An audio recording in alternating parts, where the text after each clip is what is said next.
never stop working, never stop working. Even when I don't see it, you're working. Even when I don't feel it, you're working. Never stop working. Never stop working. Even when I don't see it, you're working. Even when I don't feel it, you're working. Never stop working. Never stop, you are working. Miracle working, promise keeper, light in the darkness, my God, that is who you are. You are waymaker, miracle working, promise keeper, light in the darkness, my God, that is who you are. That is who you are. That is who you are. That is who you are. That is who you are. Yes, that is who you are. That is who you are. That is who you are. That is who you are. That is who you are. That is who you are. That is who you are. That is who you are. Amen.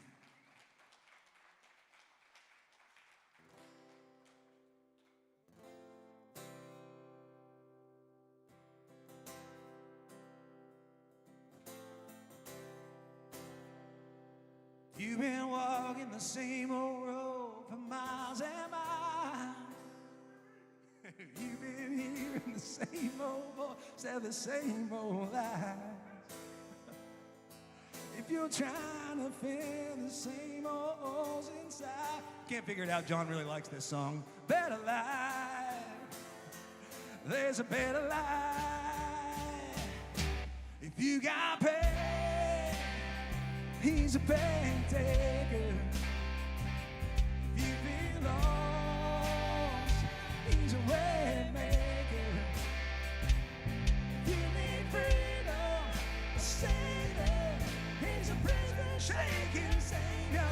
If you got chains, he's a chain breaker.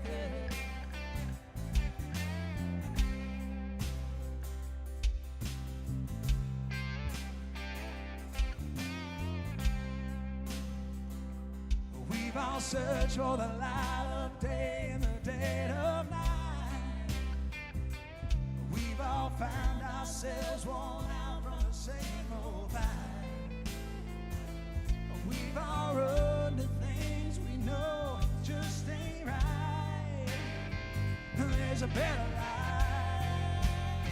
Well, there's a better life.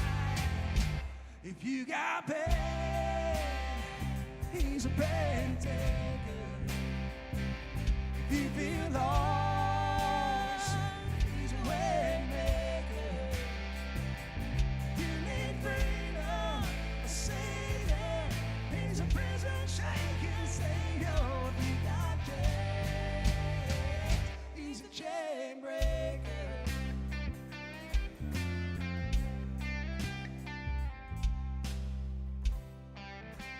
All right. I don't know if anybody paid attention to the news this week. I know you're not really supposed to talk about this stuff in church, but I'm going to mention it just a little bit. Some really scary things got said in this country this week. By both sides, really. And I don't know, man. I don't have a whole lot of faith in what's going on in this world at all. Hey, John, I think you're at the right rally. The one thing that I know is no matter what side you vote for, no matter where your ideas lay, it doesn't really matter. As long as you are hitting your knees before you make any decision. most important thing that we can do right now is get out and vote. But there's something more important. The most important thing, the more important thing that we can do even than that is to pray. We have got to pray. Our leaders are men. Our leaders are women. Our leaders are human in this country. So we got to pray because we are in the eye of the storm right now. What's going on around the world, what's going on in Washington, what's going on downtown at 10th and Jackson. Well, not a whole lot going on right there right now because they're not in session. But still, stuff goes on down there. And it's scary sometimes, amen? So we got to get in the Word. And we're going to get some Word from a pretty faithful fella right here. He's ready to come give us some preaching. And I can tell, I don't know what's going on with y'all this morning, but the Spirit's in you. And we are praising this morning. We are in it. Maybe this is the worship Sunday. Can you sing, Frederick? You going to sing for us? All right. So I don't need to take up all your time, but I just said all this because, man, it just hasn't sat right. Anything that's going on in this world is just not sitting right with me, and we are in the eye of the storm. So we are going to sing this morning, and we are singing this happy praise worship song, even though we are in the eye of the storm, because that's what we were made to do, amen? We were made to worship. We were made to trust. We were made to follow, and we are going to give this country to God. So I ask every one of you to just say a prayer in your heart right now, to just take over and just let Him take your hands and break those chains and get us out of the middle of that storm, because we are here to serve and to worship, to be His hands and feet, and to proclaim His name. Amen, church. In the eye of the storm, you remain in control. In the middle of the war, you guide my soul.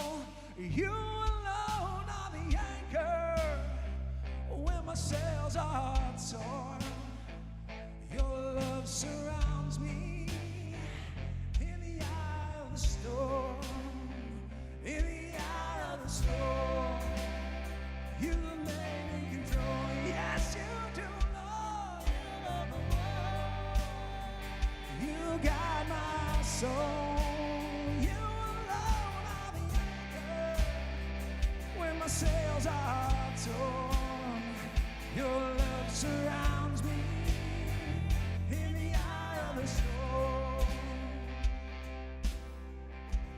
If you believe it, if you receive it, if you can feel it, somebody testify. Come on. If you believe it, if you receive it, if you can feel it, come on and testify, testify. If you believe it, if you receive it, if you can feel it, come on and testify. If you got faith, He's a prayer taker. If you feel lost, He's a way maker. If you need freedom or saving, He's a prison shaking savior. If you got chains, He's a chain breaker. I said if you need freedom or saving, He's a prison shaking savior. If you got chains, He's a chain breaker.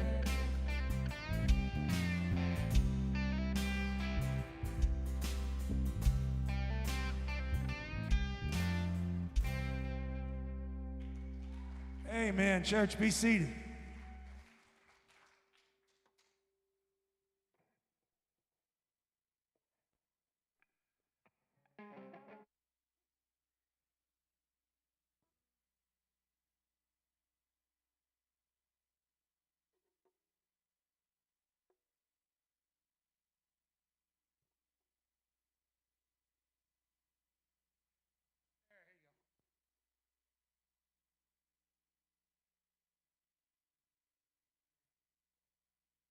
Sure.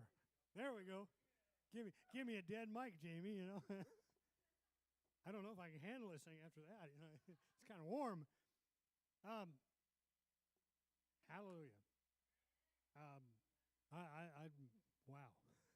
I love it when the Spirit moves. And I think Spirit's moving this morning.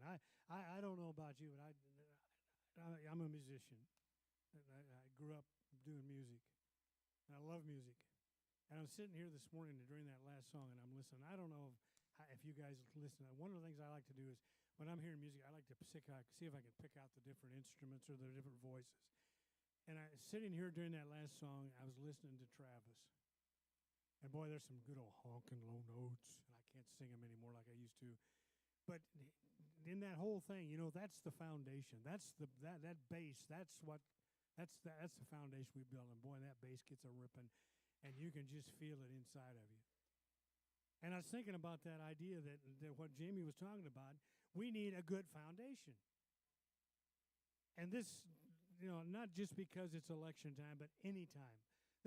How many times you watch on television and this guy comes on the TV and he says, I got this product. It's only $19.95 or 4 easy payments at $29.99, and it's guaranteed to be the best product ever. And you buy it, and guess what? It's junk. And there are all kinds of promises people make you.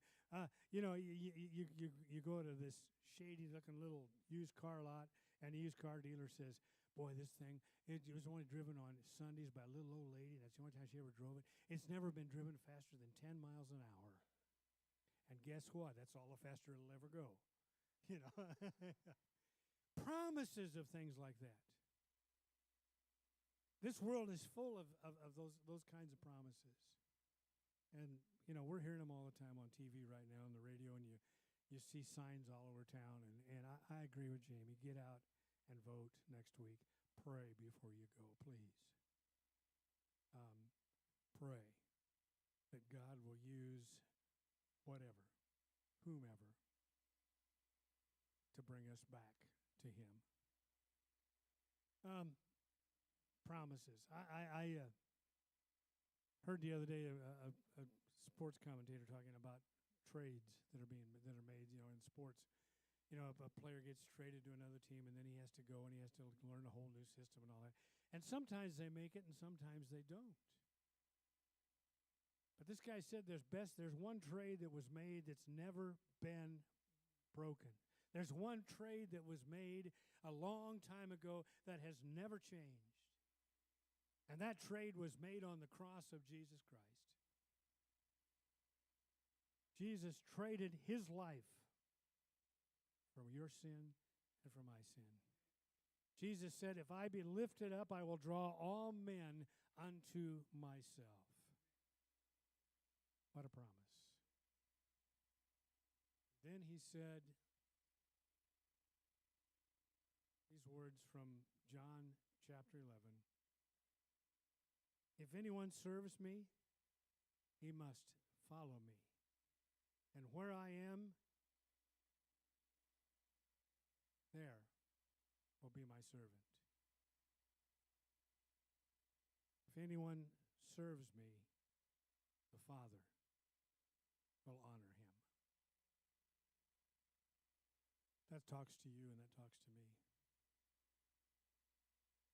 When I became a Christian, when I gave my life to Jesus, I made a promise that I would always be with Him, that I would serve Him, and His promise to me was He will be with me. And so we come to that time of our service this morning where we remember that fact, that God loves us, that if we serve Him, He will honor us just as we honor Him. So as you partake of the Lord's Supper this morning, our Lord's Supper is open to anyone who has accepted Jesus as his Savior, his Lord and Savior. Think about those things. Spend time just giving God thanks for those promises. To the chain breaker, the one who takes away the sin of the world. Father, thank you for bringing us together. Thank you for a time to worship. And Father, thank you for allowing your Spirit to move among us this morning as we've come together.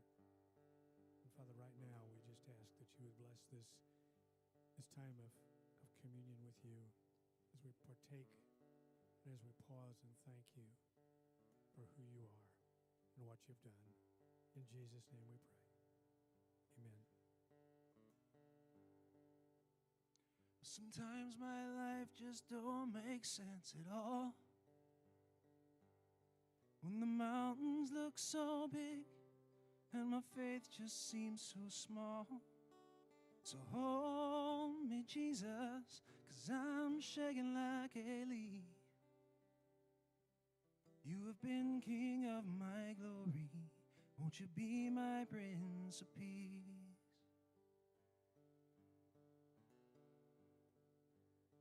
And I wake up in the night and feel the dark. It's so hot inside my soul. I swear there must be blisters on my heart. So hold me, Jesus, 'cause I'm shaking like a leaf. You have been King of my glory. Won't you be my Prince of Peace? Surrender don't come natural to me. I'd rather fight you for something I don't really want than take what you give that I need. And I beat my head against so many walls. I'm falling down, falling on my knees. And the Salvation Army band's playing this hymn. And your grace rings out so deep, it makes my resistance seem so thin. Hold me, Jesus, 'cause I'm shaking like a leaf. You've been King of my glory. Won't you be my Prince of Peace? I'm singing, hold me, Jesus, 'cause I'm shaking like a leaf. You have been King of my glory. Won't you be my Prince of Peace?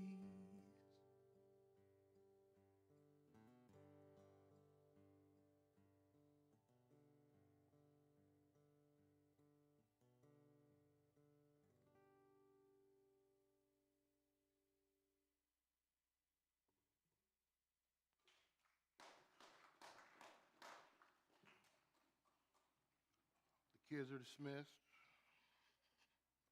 No kids? Good. Okay. Let's go to the Lord in prayer.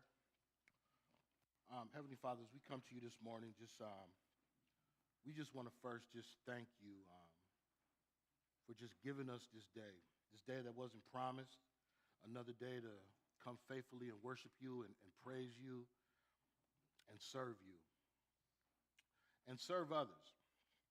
And Father God, we just thank you that you just love us the way that you love us, with all the mistakes that we make, the things that we do, Father, that you continuously show up for us in our times of need.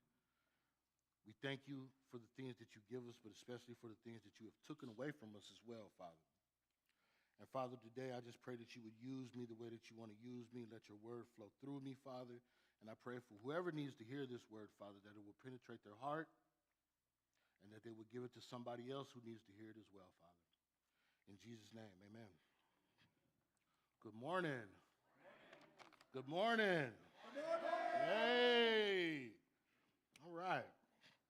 So like I said, I'm really grateful today just to be able to be up here in front of you guys today because, every day is not promised. So, I just want to give the Lord a hand and, because some people aren't here. So just, what are you grateful for today? Because some people couldn't get up this morning. Huh? Some people couldn't speak this morning. Some people can't see. We can. And God is good. So, usually I go in prison a lot, and I speak a lot in prison. And so usually when I come up here, I come to my church, I try to speak a little bit differently. But I decided today I'm not going to do that. I'm gonna be who I believe God designed me to be. And I guess that's it. So first off, I want to give all praise and honor to God, Pastor Fleming and the First Lady, Miss Fleming. I want to give all honor to the congregation, to my wife, to my brothers and working men of Christ. And I want to especially thank everybody that helped me get to South Dakota, see my daughter. She will be out of she's coming out today. She gets out today. So just keep her in prayer. She's still got another little fight on her hands. But hopefully she'll come down here this summer so I can get her around y'all. And we can put some more Jesus in her, amen?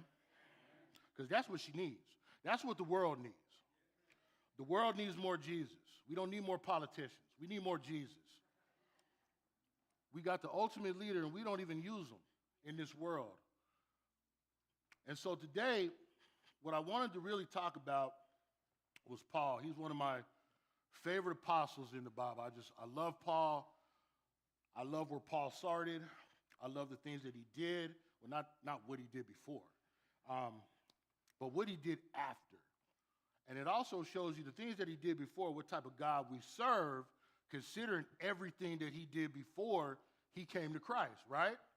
This is the type of God that we serve. He can forgive Paul. He can forgive anybody, right? And if he can use Paul, he can use you, right? So I think Mary will appreciate this. So I'm going to give you a little backdrop about Philippi. Philippi was a city in Macedonia.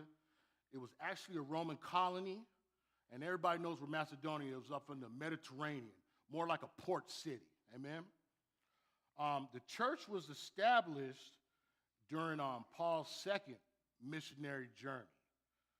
Paul actually wrote this letter from a Roman prison. So I want to start with verse 1. And it says, "Further, my brothers and sisters, rejoice in the Lord. It is no trouble for me to write the same things to you again, and it is a safeguard for you." So I want to do a little confirmation on that scripture with 2 Timothy 3, 16 and 17. Just bear with me. It says, "All scripture is God-breathed and is useful for teaching, rebuking, correcting, and training in righteousness, so that the servant of God may be thoroughly equipped for every good work." See, what Paul was saying, that, look, no matter what my condition is, no matter where I'm at, if I'm sitting in this Roman prison, it is not a waste of time for me to give you this, because this will save your life. This will save your family's life. It will extend your life. You got everything in this book that you need to live a life the way that God wants you to live it. Amen? The way that God wants you to live it. Not the way that you want to live it, but the way that God wants you to live it. And understand this. He wrote this from a Roman prison and said, it is not a waste of time.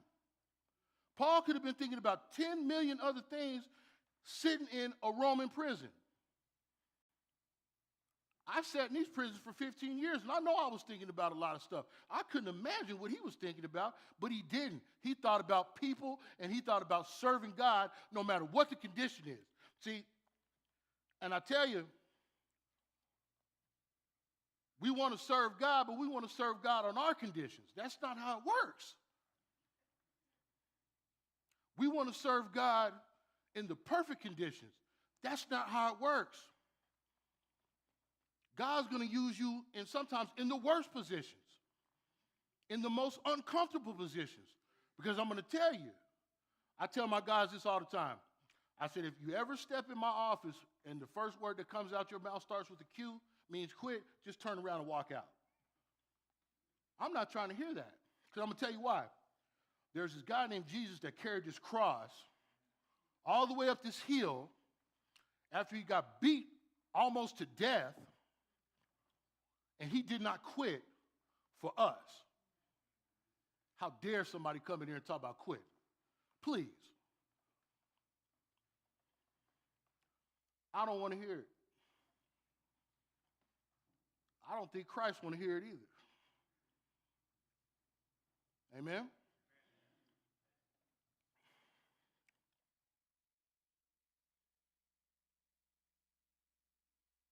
I don't think people realize when they read this book everything that really is in this book.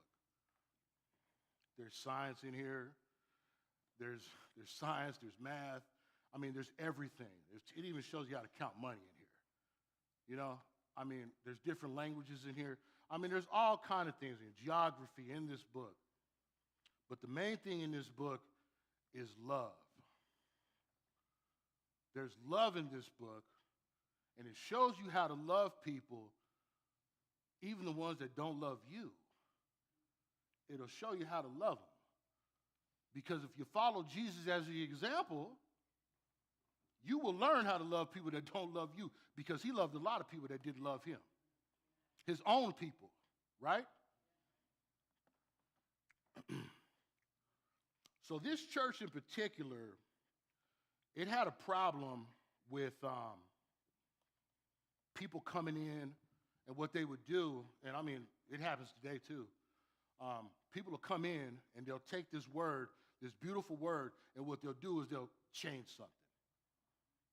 They'll manipulate something. They'll change a word or two.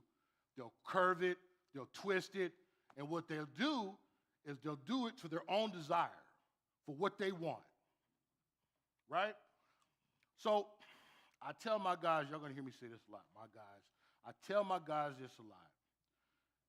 If you're going to be a leader like Paul and Jesus were, it is not the scope of the leadership. It's not how many people, it's the quality. It's the quality. Because, I mean, it could take one person to lead 1 billion people to hell. And it could take one person to lead 10 people to eternity with Jesus. Right? It's the quality of the leadership. And if you're a good quality leader and a good quality man that follows Jesus, you're going to be a heart person. So you're not serving for your own design. You're serving for Christ's design. You're not serving to fatten your pockets. I mean, listen, I've looked at some sermons, man. They've had football stadiums filled up, but nobody's getting saved.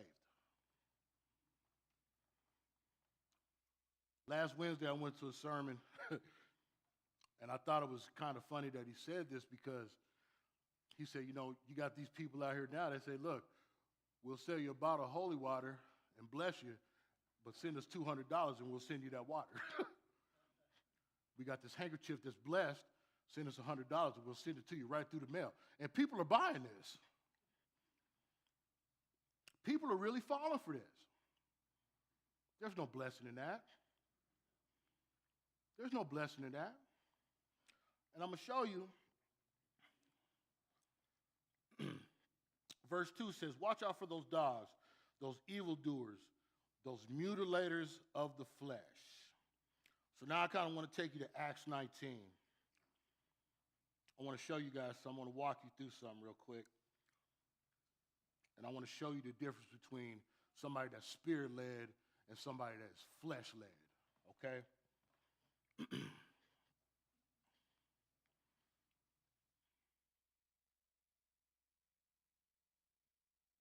God did extraordinary miracles through Paul, so that even his handkerchiefs and aprons that had touched him were taken to the sick, and their illnesses were cured, and the evil spirits left them. That is how powerful the Holy Spirit is. That is how powerful the Spirit was on Paul and Peter and all these guys. I mean, their handkerchiefs were healing people. In some scriptures, it said people walked through their shadows and they were healed. You understand? Because they truly believed in the Christ that they were serving. They truly believed what the mission was. They loved God. It wasn't about them. It was about God. Amen? But then you got some people out here like this. They put a price on God. And they don't realize in the end they're going to pay the price. Right? Some Jews went around driving out evil spirits, tried to invoke the name of the Lord Jesus over those who were demon-possessed. They will say, in the name of Jesus whom Paul preaches, I command you to come out. 7 sons of Sceva, a Jewish chief priest, were doing this. One day the evil spirit answered them. The evil spirit answered them. Jesus I know, and Paul I know about, but who are you? Then the man who had the evil spirit jumped on them, overpowered them all. He gave them such a beating that they ran out of the house naked and bleeding. Now, this demon talked back. And this demon, I mean, he was pretty smart.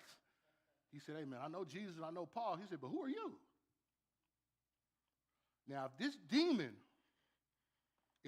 demon knows who has Christ, if this demon knows who has Christ in their heart, if this demon knows who really loves Christ, please, don't you think Christ knows?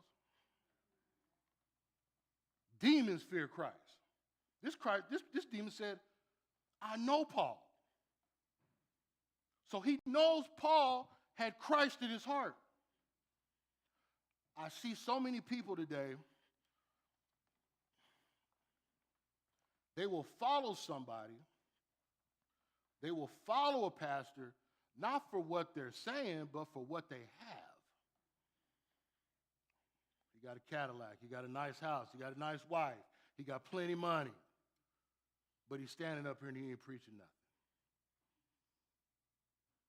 They after the wrong things. Amen?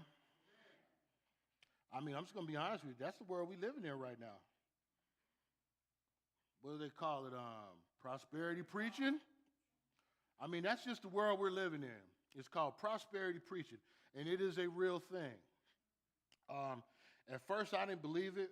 I like to research and see things, but I see it. I see it.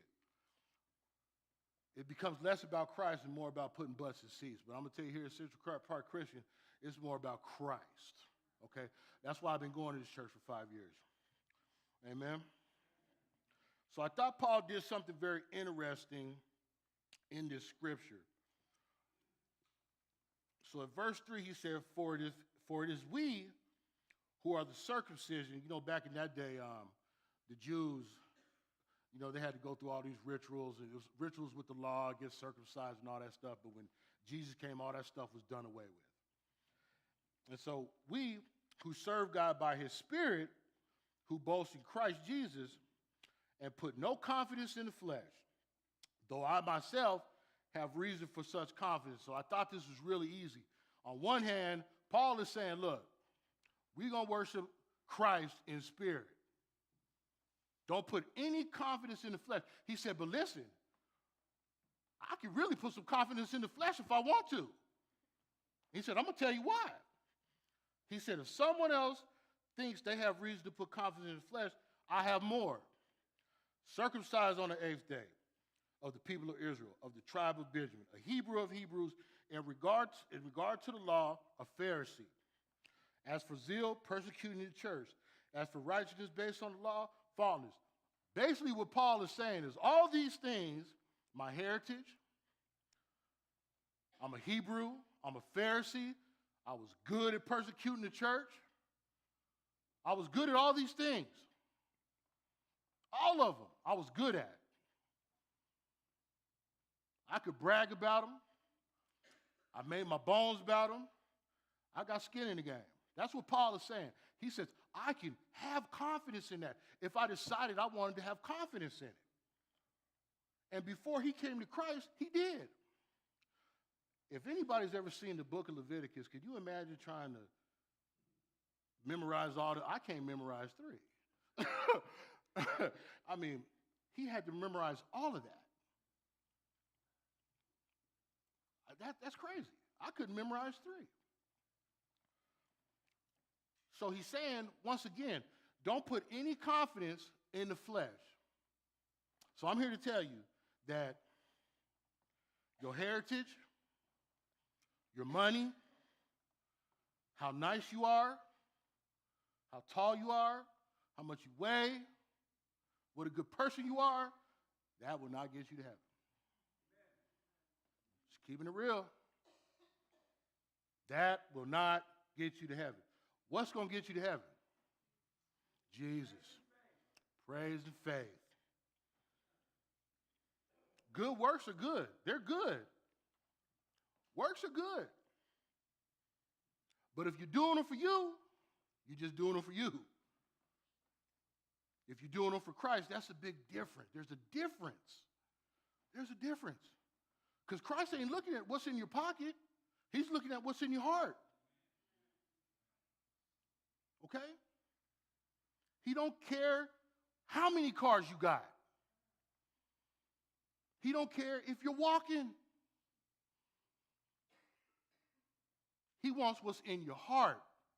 Are you here to serve him, or are you here to serve people? Well, that's a tough question. It really is. So I kind of came up with this. I'm here to serve Christ, and I'll let him lead me to the people that he wants me to serve. Amen?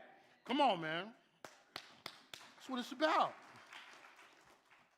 Uh-oh. That was about to get ugly. So then Paul goes on, and I really like this part of this, what he writes right here. He says, but whatever were gains to me, now I consider loss for the sake of Christ. What is more, I consider everything a loss because of the surpassing worth of knowing Christ Jesus my Lord, for whose sake I have lost everything, all things. I consider them garbage that I may gain Christ and be found in him, not having the righteousness of my own that comes from the law, but that is which through faith in Christ, the righteousness that comes from God on the basis of faith. I'm going to stop right there. So what I get from that,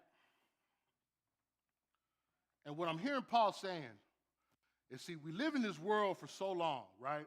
And we just digest everything this world gives us.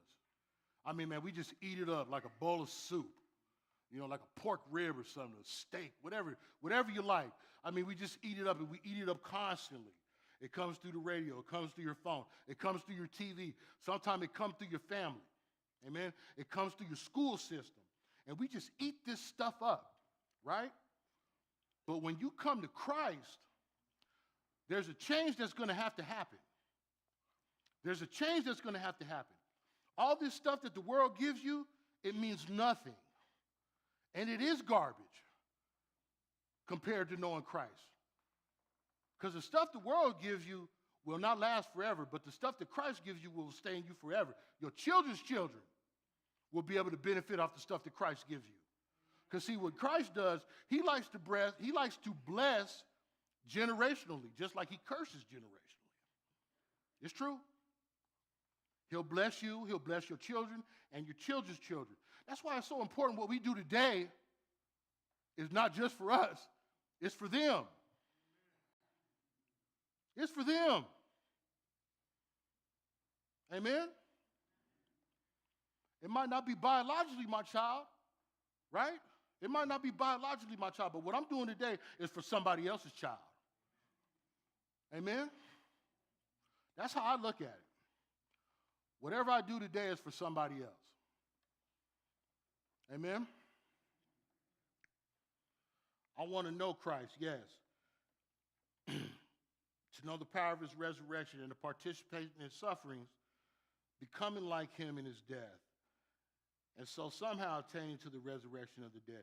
So what Paul is saying right here is that you will never experience that without the Holy Spirit. You will never experience this.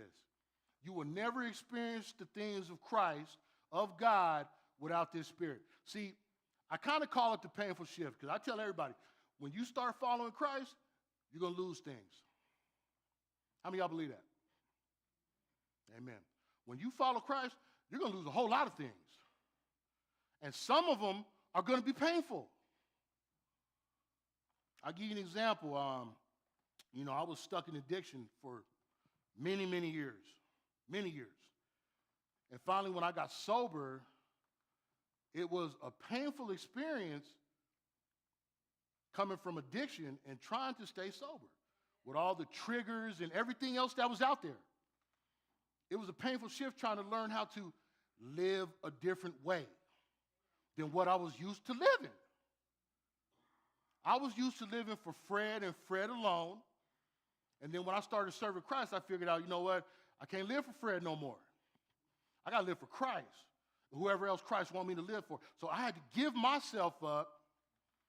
I had to start learning how to give me up. And that was tough because I was used to being so selfish, right? I was so used to getting what I wanted when I wanted it. That's all that mattered. And then to give that up to follow Christ, a God that I can't see. Whoa, what am I doing? And believing in this. And then I start seeing the fruit in it, little by little, and I'm starting to realize, you know what? This ain't so bad, but it's not easy. It's not easy. So I'll tell you, in some cases, you're going to lose family. Yeah. They'll be the first ones to go. Hate to say it, they're going to be the first ones to go. Mom, dad, brother, whatever, sister, cousin, they're going to think you're crazy. They're going to get away from you for a minute until they believe you. You know, I think sometimes we forget as Christians that when we come to Christ, that people, although we've changed, people still may be operating in the old us. Don't forget that. So you just got to pray that they stop operating in the old you and they start seeing the new you. And sometimes that may take years. Now, when I tell my God, when I go to Vallejo and I tell these guys this, because I think sometimes they put unfair expectations on people. They say, well, when I get sober, everybody should just like me now. I'm sober now. No. Don't work like that. It doesn't. I said, because just because you're in recovery doesn't mean they've recovered from you. Huh? Yeah. Yeah, brother. Yeah. I said, it's a recovery process on both ends. But I'm going to tell you something. If you trust God, God will rebuild any bridge that we've messed up. He'll open any door that we've shut. And some doors he won't open back up. And that's okay, because he'll open another one. That's better.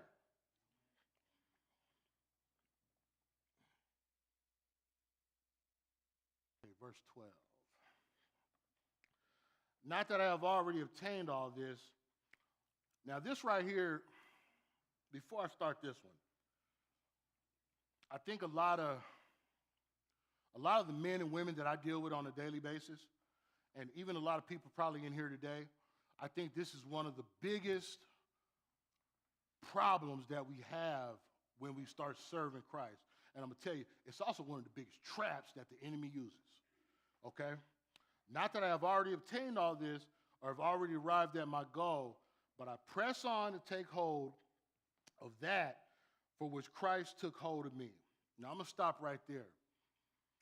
Anytime you press something, right, you press it, what's happening? What's happening? Huh? It resists. I always call it the law of gravity. If you press something, it's just not going to, it'll move, but there's something that's always going to resist. Just the way of the world. But see, this is a spiritual battle. When you're trying to push forward, there's always something on the other side of that that doesn't want you to go forward. Trust me. And it says, brothers and sisters, I do not consider myself to yet have taken hold of it, but one thing I do, forgetting what is behind. Now think about that. Forgetting what is behind. Now, how hard is that? That's tough. That's tough. But I'm going to tell you this, and the enemy is good at this. He will keep you trapped back there. Let me say this. Everything you did in your past, you can't press rewind. You're not going to teleport back there. You can't change it. And I bet you this, God ain't back there. God is right here. Okay? God is right here. He is no longer back there. Okay? The enemy will have you think he's back there, but he's not. God ain't back there. God never said look back. He said look forward. Amen? See, the enemy wants you to stay back there. Because if you're looking back here, what are you not doing? Huh? What? Come on, man. You're not looking where you're supposed to be looking. You know, I was driving down the highway one day, coming back from the Odyssey. I mean, man, it was raining horses and cows. And so I'm looking at my back windshield wiper, and it's just going so slow. I mean, it's just going slow. I'm trying to speed this thing up. It won't speed up. Now, the front windshield wipers, I mean, they're just going. So I'm thinking to myself, like, man, and I mean, it's old. I already knew this, but I'm looking at it, and that sucker sure is slow. I said, why would they even put it on there? It ain't doing nothing. But this thing up there, it's like speed racer. It'll go 100 miles per hour up front, right? Yeah, you're supposed to do one more than the other. One is more important than the other. See, your past don't mean nothing to Christ. It may mean something to you, and it should. So I hope I don't upset nobody when I say this. Considering what Christ done, what he has done, none of us have a right to live in our past. Would anybody agree with that? None of us. We don't have a right to sit in that, dwell in that. I love my kids. I really do. And I've told them a couple times, my past is my past, right? And, you know, if you want to live there, you'll be there by yourself. I won't live there with you. It's a trap. It's a trap, Batman. The quickest way to get somebody out of alignment, off the prize, is to talk about their past. The quickest way to attack somebody and to discourage somebody is to talk about the things that they did back then.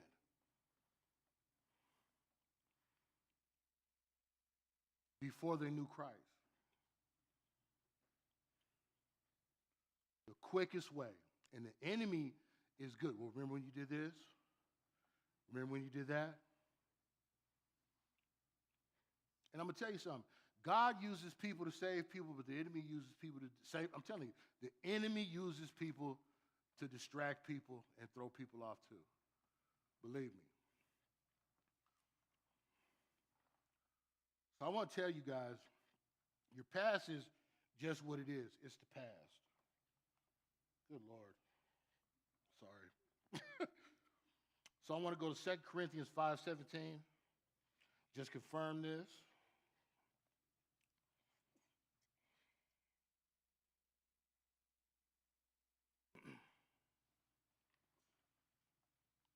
It says, therefore, if anyone is in Christ, the new creation has come, the old is gone. The new is here. You are not the same person. They may not know it, but you know it. You are not the same person. You are no longer shackled by what you did back then. Matter of fact, you are released from that. You have been released by that from God. Released. Forgiven.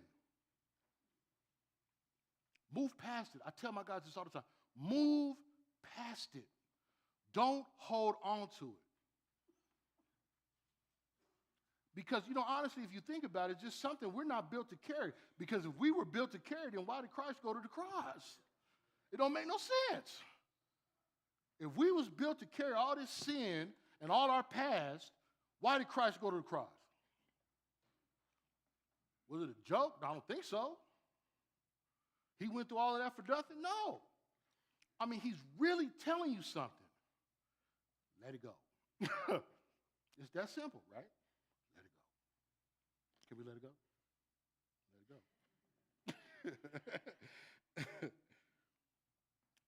Now, there's another word in here that Paul uses also that I want you guys to pay attention to. And it says, forgetting what is behind and straining toward what is ahead. He did not say it was going to be easy. And so sometimes when you got to get outside of your past like Paul had to, Paul, you got to change company. You got to change company. You got to get around like-minded people. That's why the scripture says, do not be unequally yoked with unbelievers. He's telling you that for a reason, because it is unfair. You got to hang around with people that are going to edify you. You got to be around with people that don't want anything from you but to be successful, right? And they want you to know Christ. Amen? And straining forward, it is a daily thing.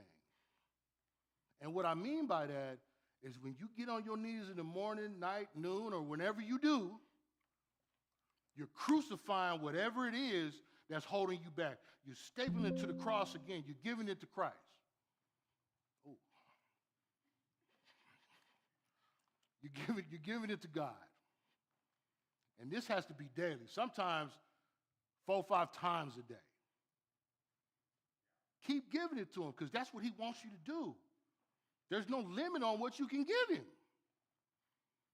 None. I'm going to prove it. And then I'm going to get out of here, y'all. I'm going to go to Romans 8, 31 and 32 real quick.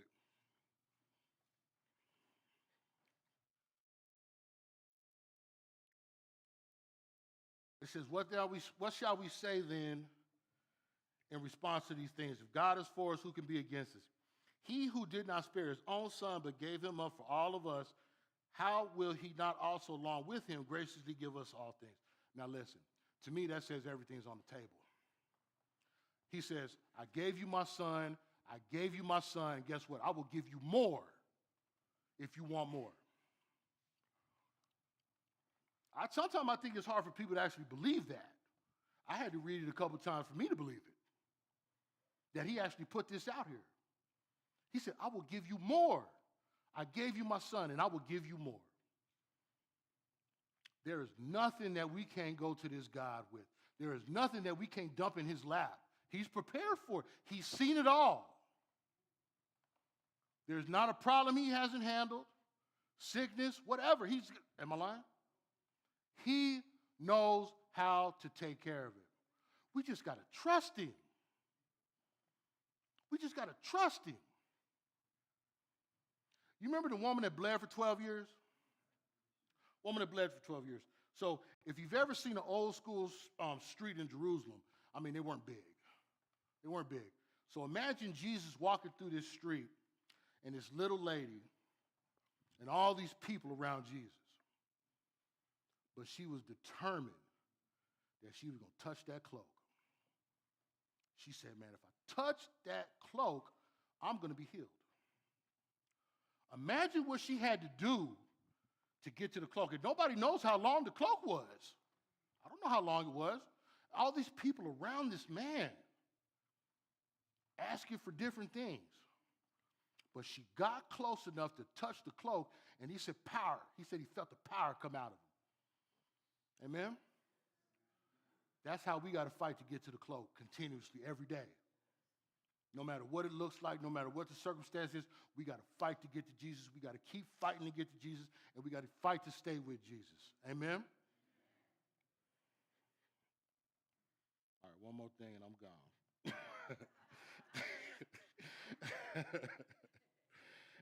Bear with me.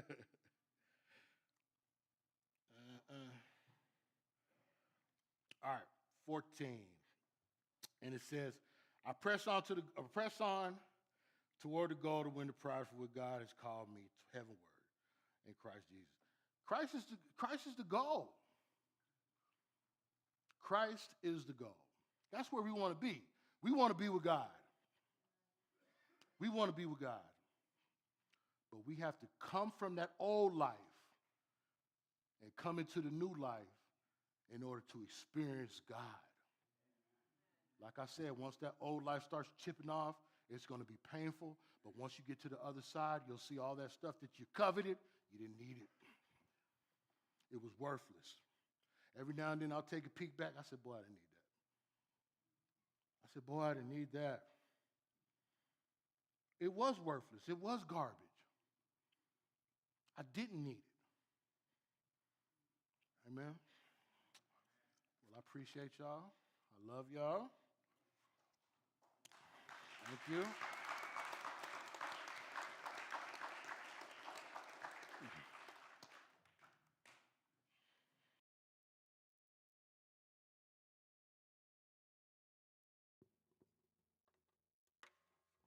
Let's stand and sing.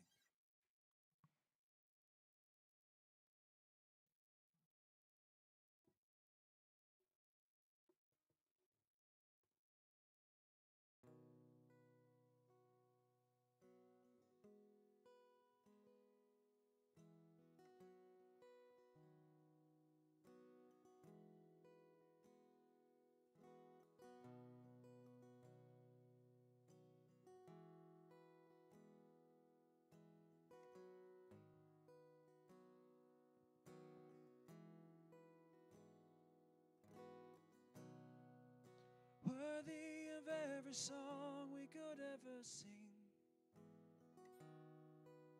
worthy of all the praise we could ever bring, worthy of every breath we could ever breathe. We live for you. Oh, Jesus, a name above every other name.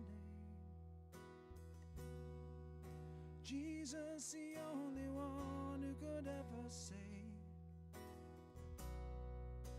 Worthy of every breath we could ever breathe. We live for you. We live for you. Holy, there is no one like you. There is none beside you. Open up my eyes in wonder and show me who you are and fill me with your heart and lead me in your love to those around me.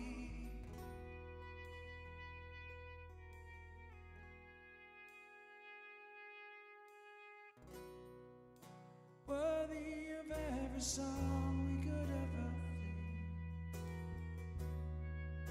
worthy of all the praise we could ever bring, worthy of every breath we could ever breathe. We live for you. Oh, Jesus, the name above every other name. Jesus, the only one who could ever save. Worthy of every breath we could ever breathe. We live for you. Oh, we live for you. Holy, there is no one like you. There is none beside you. Open up my eyes in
Show me who you are and fill me with your heart and lead me in your love to those around me.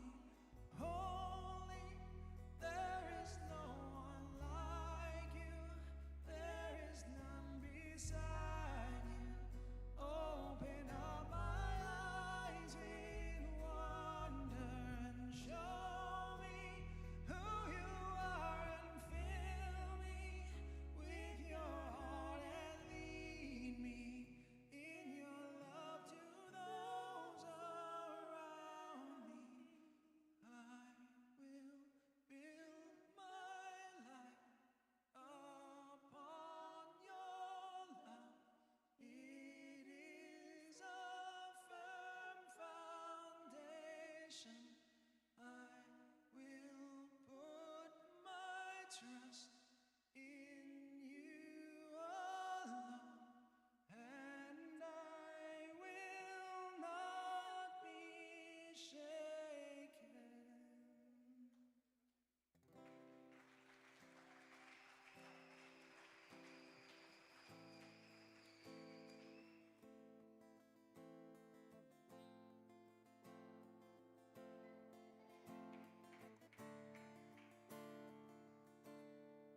Blessed assurance, Jesus is mine. He's been my fourth man in the fire, time after time. Born of His Spirit and washed in His blood. And what He did for me on Calvary is more than enough. I trust in God, my Savior, the one who will never fail. He will never fail. Perfect submission, always at rest. I know the author of tomorrow has ordered my steps. Oh, so this is my story, and this is my song. Praising my risen King and Savior all the day long. I trust in God, my Savior, the one who will never fail. He will never fail.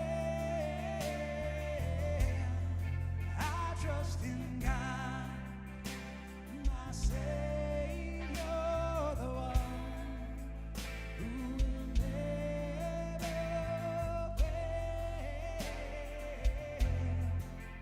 He will never fail. I sought the Lord, and He heard, and He answered. I sought the Lord, and He heard, and He answered. I sought the Lord, and He heard, and He answered. That's why I trust Him. That's why I trust Him. I sought the Lord, and He heard, and He answered. I sought the Lord, and He heard, and He answered. I sought the Lord, and He heard, and He answered. That's why I trust Him. That's why I trust Him. I sought the Lord, and He heard, and He answered. I sought the Lord, yes, He heard, and He answered. I sought the Lord, and He heard, and He answered. That's why I trust Him. That's why I trust in God, my Savior, the one who will never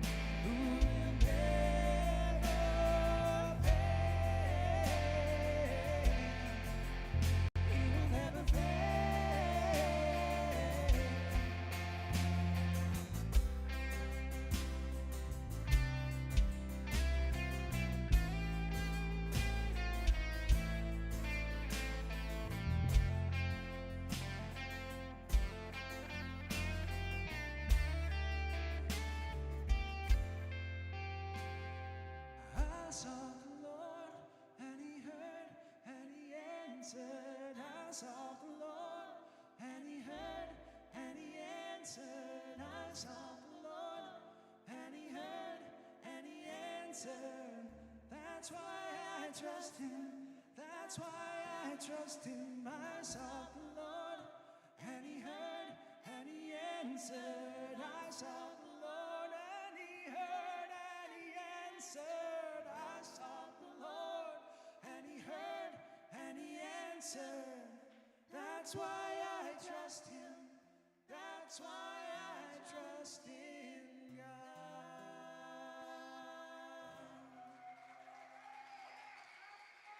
Amen. Looks like we got an announcement or something, so be seated for just a second.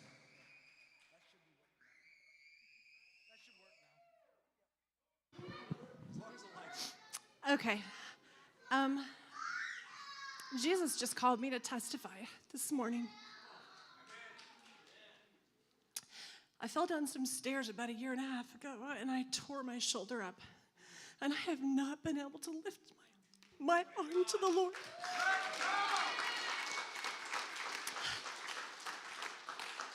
And I ignored it for months. And I did physical therapy. And I did surgery. I did more physical therapy. And I cried. I did antidepressants because I was so tired of the pain. And it still hurts. But I asked God, I said, just, if nothing else, let me lift my holy hands to you, Lord. Let me lift my holy hands to you, Lord. So I am here to testify that even in the pain, even though it still hurts, you can ask my friends, I could not lift up my arm like this. I couldn't, and I can, and I praise him, and you can too. If you are hurting, if you feel like healing is slow to come to you, whether it is emotional or physical or spiritual, he is here to tell you today. He is saying, God, he will heal you. He will hear you. He will encourage you. And I just want to praise him. Thank you, Jesus. Amen. Let's read together. Matthew 28, 19 and 20. Therefore, go and make disciples of all the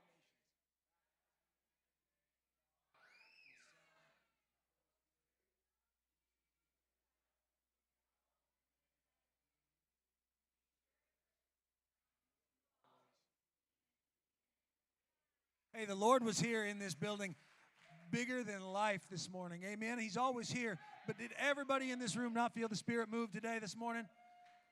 Thank you, Frederick. Thank you for your message. Thank you, church, for your worship. Thank you, God, for giving us the chance to be here. Let's pray together. Dear Lord, thank you so much for this Sunday morning. Please don't let this die.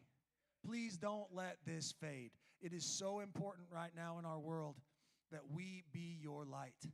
And Lord, we heard that wonderful, beautiful testimony of how someone sought you and you answered because you do. So today, each single person in this room is going to seek you in your own way, in their own way, and we are going to take your answer and we are going to take it out into the world and we are going to share your light with this world, Lord, because that is why we're here. We love you. We praise you. We give you all the glory and praise this morning. In Jesus' name, amen. We'll see you guys next week. I sought the Lord, and he heard, and he answered. I sought the Lord, and he heard, and he answered. I sought the Lord, and he heard, and he answered. That's why I trust him. That's why I trust him. I sought the Lord, and he heard, and he answered. I sought the Lord, and he heard, and he answered.